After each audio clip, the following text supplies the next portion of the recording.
दशकम्। ब्रह्म महेन्द्र सुरेन्द्र मरुत्कणरुद्रमुनीन्द्रगणैरतिरम्यं क्षीरसरेत्पतितीरमुपेत्यनुतं हि सतामवितारमुदारं। ब्रह्म महेन्द्र सुरेन्द्र मरुत्कणरुद्रमुनीन्द्रगणैरतिरम्यं क्षीरसरेत्पतितीरमुपेत्यनुतं हि सतामवितारमुदारं। भूमिभर प्रशमार्थमथ प्रथित प्रकटीकृतचित्घनमूर्तिं त्वां भजतो रघुनन्दन देहि दयाघनमे स्वपदाम्बुजदास्यं। भूमिभर प्रशमार्थमथ प्रथित प्रकटीकृतचित्घनमूर्तिं त्वां भजतो रघुनन्दन देहि दयाघनमे स्वपदाम्बुजदास्यं। पद्मदलायतलोचन हे रघुवंश विभूषण देवदयालो निर्मल नीरद नीलतनो खिललोकहृदम्बुज भासक भानो। पद्मदलायतलोचन हे रघुवंश विभूषण देवदयालो निर्मल नीरद नीलतनो खिललोकहृदम्बुज भासक भानो। कोमल गात्र पवित्र पदाब्जरजः गणपावित गौतम कान्त त्वां भजतो रघुनन्दन देहि दयाघनमे स्वपदाम्बुजदास्यं। पूर्णपरात्पर पालय मामतिदीनमनाथमनन्तसुखाब्धे प्रावृढदभ्रतडित्सुमनो हरपीतवराम्बर राम नमस्ते। पूर्णपरात्पर पालय मामतिदीनमनाथमनन्तसुखाब्धे प्रावृढदभ्रतडित्सुमनो हरपीतवराम्बर राम नमस्ते। कामविभञ्जन कान्ततरानन काञ्चनभूषण रत्नकिरीट त्वां भजतो रघुनन्दन देहि दयाघनमे स्वपदाम्बुजदास्यम्। दिव्यशरच्छशिकान्तिहरोज्ज्वलमौक्तिकमाल विशाल सुमौले कोटिरवे प्रभचारुचरित्र पवित्र विचित्र धनुः शरपाणि।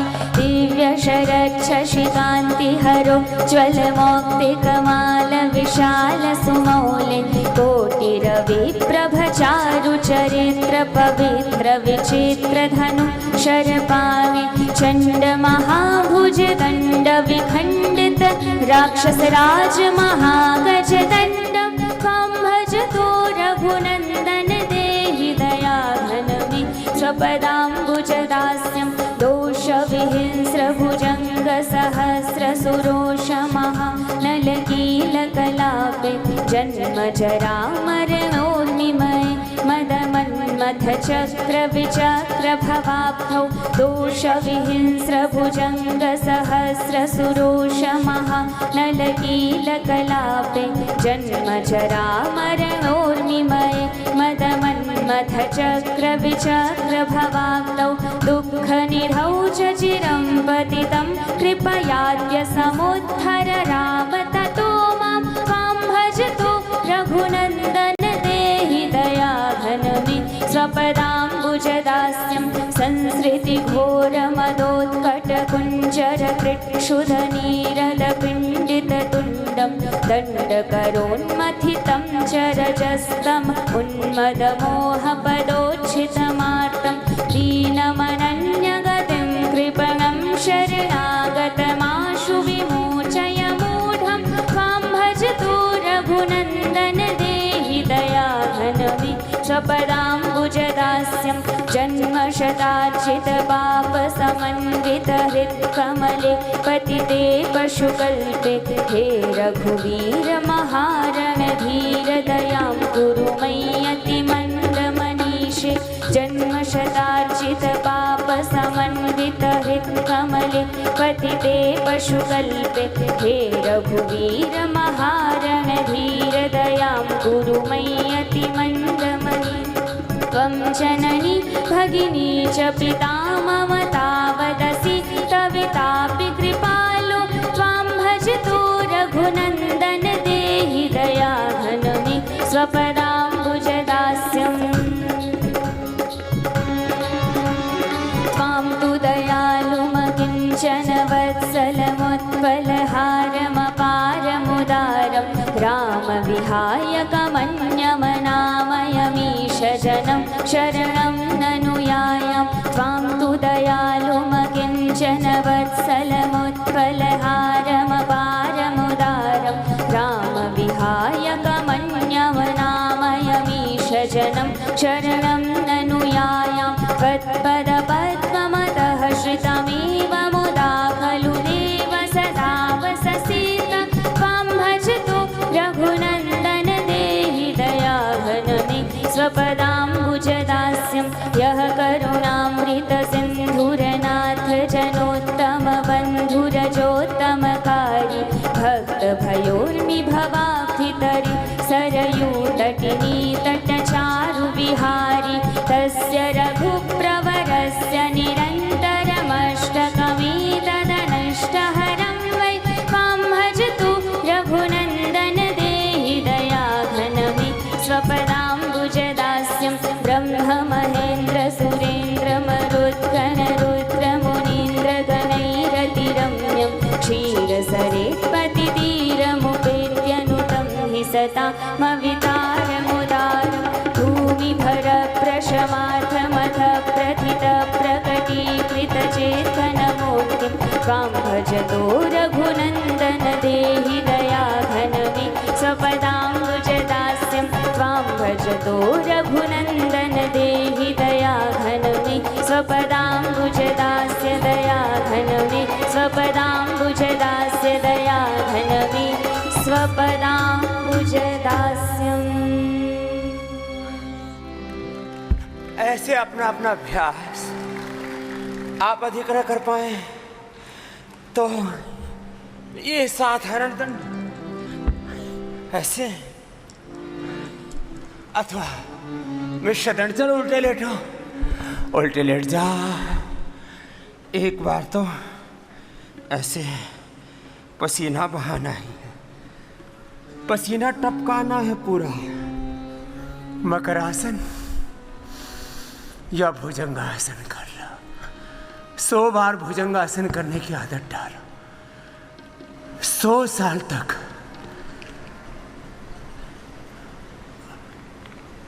पूर्ण स्वस्थ जीवन, health, wealth, peace, not only peace, eternal and sustainable, integrated peace, संपूर्ण स्वास्थ्य, संपूर्ण सफलता, सुख, शांति, शाश्वत शांति, अखंड शांति, सबको चाहिए। 2-2 अभ्यास ही लंबे कर लेना।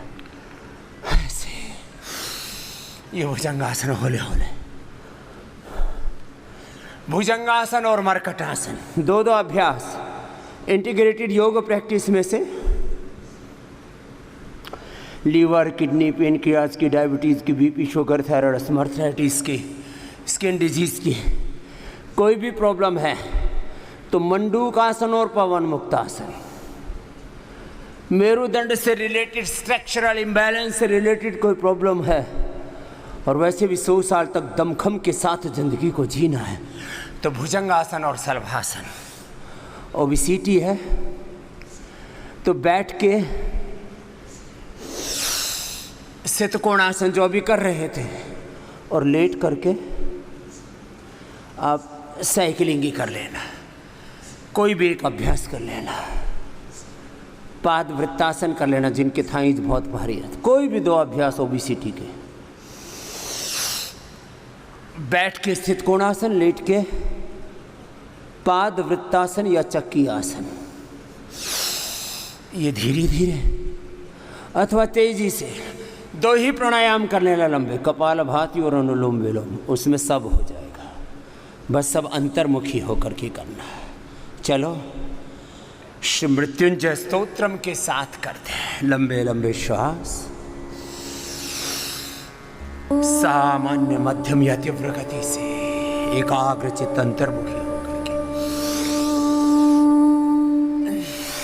अथ श्री मृत्युंजय स्तोत्रम् रत्नसानुशरासनं रजतात्रिशृङ्गनिकेतनं शिञ्जिनीकृतपन्नगेश्वरमच्युतानलसायकं रत्नसानुशरासनं रजतात्रिशृङ्गनिकेतनं शिञ्जिनीकृतपन्नगेश्वरमच्युतानलसायकं क्षिप्रदग्धपुरत्रयं त्रिदशालयैरभिवन्दितं चन्द्रशेखरमाश्रये मम किं करिष्यति वै यमः क्षिप्रदग्धपुरत्रयं त्रिदशालयैरभिवन्दितं चन्द्रशेखरमाश्रये मम किं करिष्यति वै यमः पञ्चपादपपुष्पगन्धिपदाम्बुजद्वयशोभितं भाललोचनजातपावकदग्धमन्मथविग्रहं पञ्चपादपपुष्पगन्धिपदाम्बुजद्वयशोभितं भाललोचनजातपावकदग्धमन्मथविग्रहं भस्मदिग्धकलेवरं भवनाशिनं भवमव्ययं चन्द्रशेखरमाश्रये मम किं करिष्यति वै यमः चंद्रशेखरम आश्रय मम किम करिष्यति वै यमः। यमराज हमारा क्या बिगाड़ पाएगा? ये रोग, ये विकार, ये व्याधियां, ये अविद्या अस्मिता राग द्वेष अभिनिवेश क्लेश, ये जीवन के सारे दोष त्रिदोष विकार तुम्हें छू भी ना पाएंगे जब तुम निर्विकार उस मृत्युंजय प्रभु का आश्रय लेते हैं। शिव का आश्रय लेकर के जब शिवत्व को उपलब्ध हो जाएंगे, फिर कहाँ कोई रोग न तस्य रोगो, न तस्य रोगो न जरा न मृत्यु प्राप्तस्य योगाग्निमयं शरीरं ब्रह्मचर्येण तपसा देवा मृत्युमुपाघ्नताः इंद्रोह ब्रह्मचर्येण देवेभ्यः स्वराभरत प्राणो ब्रह्मेति वे जानात। प्राण ब्रह्म का और परात्पर ब्रह्म का, शिव का, भगवान का आश्रय ले लिया जिन्होंने, वो सब रोगों से, दुखों से, मृत्यु से पार चले जाते हैं। रोगों पर, भोगों पर, मृत्यु पर, सब दोषों पर, विकारों पर विजय पा लेते हैं। अपने अपने सामर्थ्य के अनुरूप थोड़ा लंबा लंबा करना।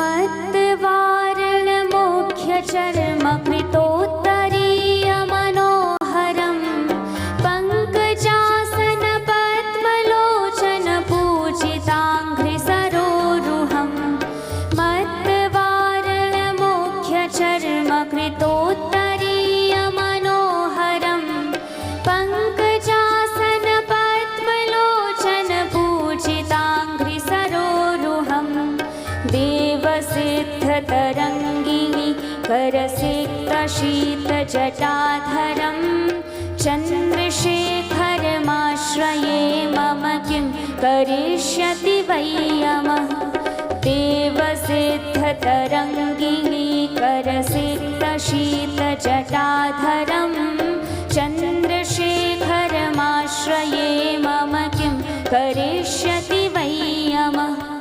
कुण्डलीकृतकुण्डलीश्वरकुण्डलं वृषवाहनं नारदादिमुनीश्वरस्तुतवैभवं भुवनेश्वरं कुण्डलीकृतकुण्डलीश्वरकुण्डलं वृषवाहनं नारदादिमुनीश्वरस्तुतवैभवं भुवनेश्वरम् अन्धकान्तकमाश्रिता मरपादपं शमनान्तकं चन्द्रशेखरमाश्रये मम किं करिष्यति वै यमः अन्धकान्तकमाश्रिता मरपादपं शमनान्तकं चन्द्रशेखरमाश्रये मम किं करिष्यति वै यमः। अब सीधे लेट जाओ। और जिनको ओबेसिटी है, अर्धहलासन, पादवृत्तासन, द्विचक्रिकासन, एक एक अभ्यास को 100 बार करना। पूरा श्वास लेना, पूरा छोड़ना, एक एक पैर से, दोनों पैरों से। अर्धहलासन, पादवृत्तासन, द्विचक्रिकासन। ये तो हमारी एक पूज्य साध्वी बहन आ जाएंगे, देवीरा जी या जो भी उपलब्ध है, देवार्चना जी को पादवृत्तासन, द्विचक्रिकासन, अर्धहलासन, मरकटासन, पवन मुक्तासन, उत्तान पादासन सातत्य के साथ सतदीर्घ काल निरंतर सत्कार आसेवित दृढ़ भूमि प्रवाह से किए जा रहे हैं। योग की राह पर चले जा रहे हैं, भगवान की राह पर, सत्य धर्म न्याय के पथ पर चरे वेदी चरे वेदी।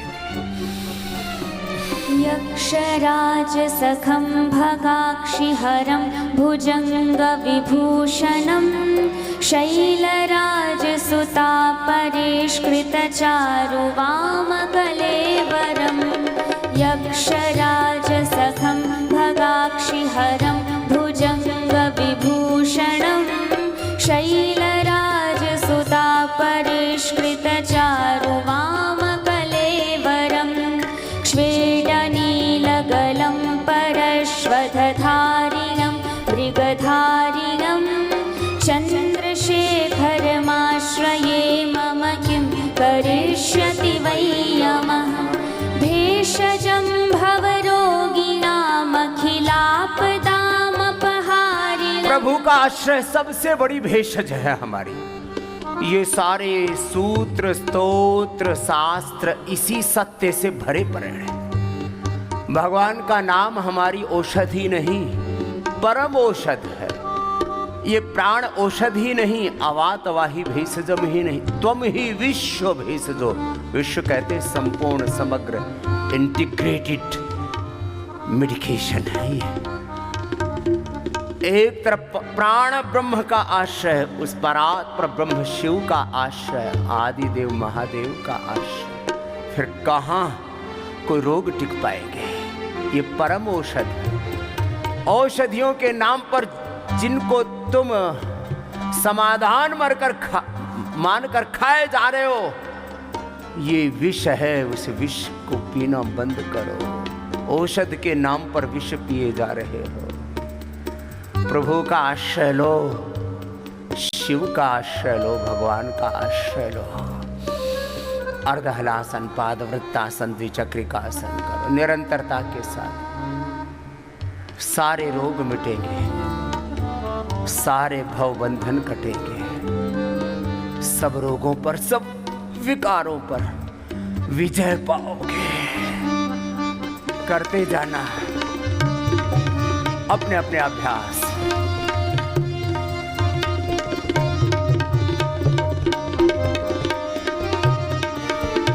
भेषजं भवरोगिणामखिलापदामपहारिणं भुक्तिमुक्तिफलप्रदं निखिलाघसङ्गनिबर्हणं भेषजं भवरोगिणामखिलापदामपहारिणं भुक्तिमुक्तिफलप्रदं निखिलाघसङ्गनिबर्हणं दक्षयच्य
स्वाकृतिं चन्द्रशेखरमाश्रये मम किं करिष्यति वै यमः भूमिवारिनभो हुताशन सोमपालित स्वाकृतिं चन्द्रशेखरमाश्रये मम किं करिष्यति वै यमः विश्वसृष्टिविधायिनं पुनरेव पालनतत्परं संहरन्तमथा प्रपञ्चमशेषलोकनिवासिनं विश्वसृष्टिविधायिनं पुनरेव पालनतत्परं संहरन्तमथा प्रपञ्चमशेषलोकनिवासिनं क्रीडयन्तमहर्निशं गणनाथयूथसमावृतं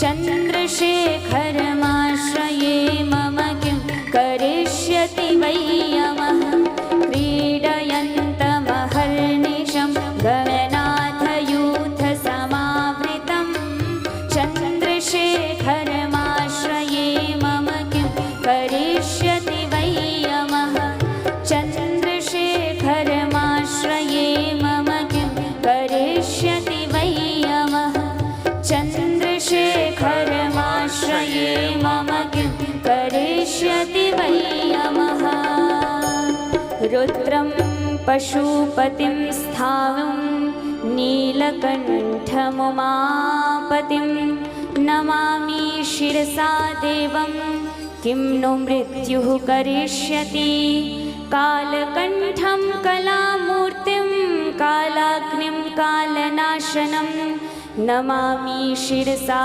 देवं किं नो मृत्युः करिष्यति नीलकण्ठं विरूपाक्षं निर्मलं निरुपद्रवं नमामि शिरसा देवं किं नो मृत्युः करिष्यति वामदेवं महादेवं लोकनाथ जगद्गुरुं नमामि शिरसा देवं किं नो मृत्युः करिष्यति देवदेवं जगन्नाथं देवशं वृषभध्वजं नमामि शिरसा देवं किं नो मृत्युः करिष्यति अनन्तमव्ययं शान्तमक्षमालाधरं हरं नमामि शिरसा देवं किं नो मृत्युः करिष्यति आनन्दं परमं नित्यं कैवल्यपदकारणं नमामि शिरसा देवं किं नो मृत्युः करिष्यति स्वर्गापवर्गदातारं सृष्टिस्थित्यन्तकारिणं नमामि शिरसा देवं किं नो मृत्युः करिष्यति इति श्रीपद्मपुराणान्तर्गत उत्तरखण्डे श्रीमृत्युञ्जयस्तोत्रं सम्पूर्णम्। रोगों पर तो क्या, तुम मृत्यु पर भी विजय पा सकते हो। बस अपना योग पूरा करना।